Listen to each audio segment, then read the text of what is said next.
How the hell do you justify a bicycle component that will cost you upwards of $4,000 and will not make you 1 kilometer an hour faster? Well, pretty easy actually. Let's get into it.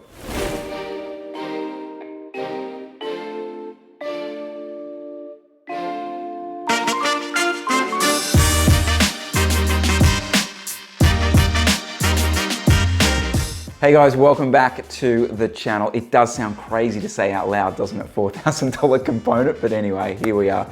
If you do like this sort of stuff, the product reviews, the race stuff, make sure you do subscribe to the channel and hit the bell. You get notified then when we upload a video.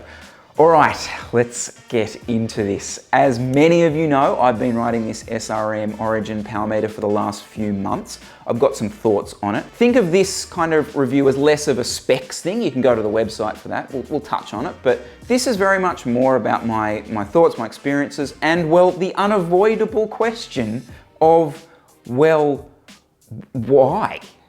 We have to talk about specs, and guys, what I would suggest you do is head to the SRM website while I'm talking through this, because the first thing you will notice is there is a lot of stuff here. There's a lot of stuff and there are a lot of options. You have different crank length options, you have different chainring options, you have different material options, you have different rechargeable, non-rechargeable options, there are different spindle options. SRM are obviously going down this route because in the past they've been really criticized for, well, not being very compatible. You just had to buy the one crankset. Now you have all these different options.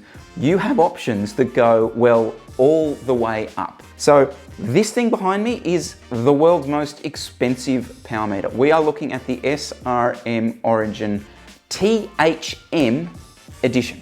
SRM claim that this is the lightest mass production. When I say mass production, they actually only make one a day, but anyway. This is the lightest power meter on the market, so ranging in around 620 to 650 grams. The majority of this weight saving is really in those THM crank arms. The crank arms themselves are around 240 grams. That's not a lot for what is essentially a very, very stiff piece of componentry. I don't even need to put up comment below, because you're already commenting, I know, about just how ridiculous this is. We are effectively looking at a product that is around $6.50 per gram, like, of thing on your bike. That, and I said this in the beginning, right, doesn't actually make you any faster. Sure, it saves you a couple of grams here and there, but which brings me on to the question of, well, what is a power meter for? It's there to do one thing: work. That is all. That is its job. Its job is to record your power accurately and reliably.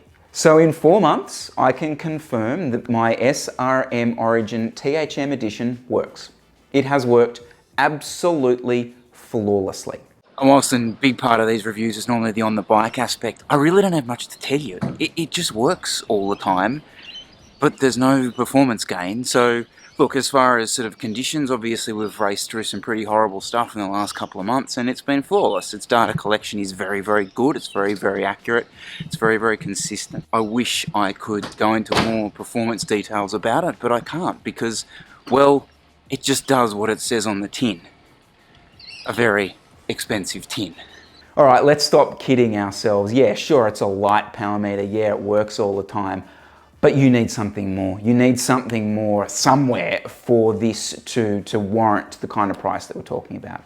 And I think you would agree that this thing needs to be art. It needs to look perfect. It needs to be a piece. It does fit that bill. It is a pure perfection piece of artwork. This power meter would absolutely shine on one of those sort of classic black bikes that we see a lot of here in Sydney. I mean, it would be the centerpiece to the whole thing. SRM is a very interesting brand, isn't it? And I'm interested in your thoughts on this one because, like, for decades it was the gold standard, but like if you saw someone with an SRM crankset, it was like, oh, they must be serious. They must be the real deal. Almost mystery to you could almost, like, you didn't know where to get them. let alone like whether they worked or all the rest of it. So it's been a bit of a mystery brand, and I think it's in an interesting place right now because they've created this piece of artwork, incredibly expensive piece of artwork, and they've also created the aluminium version of essentially the same thing, which personally I have to say has a lot of the same aesthetic features that I do particularly like about this PowerMeter. So the question is, who is this for? Okay, which is an impossible thing to answer because it's $4,000 piece of componentry. But anyway, so look, and this kind of brings up a point, right? So here's someone turning up with a $4,000 bit of componentry on their bike. Is it viewed as jealous or froth-worthy? That's the sort of the gauge we're kind of on. And I think it really depends as to who the person is, because you know who this bit of componentry isn't for? It's for someone who doesn't train. It's for someone who doesn't have a coach. It's for someone who doesn't actually train with power, know how to use power. It's not for the person who goes, oh, my max power yesterday was 1200 watts, and that's the only time they ever use their power meter.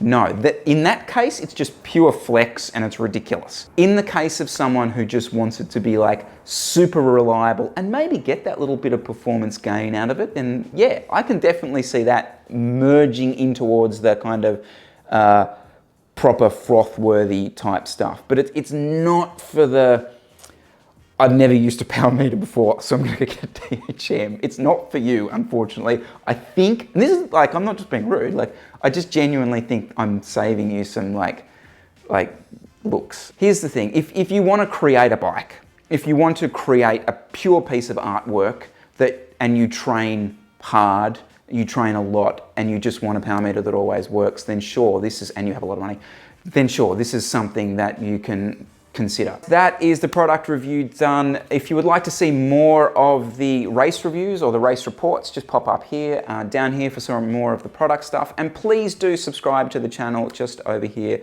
We've got a whole heap of stuff coming up. We're going to continue rolling well into 2020 and can't wait.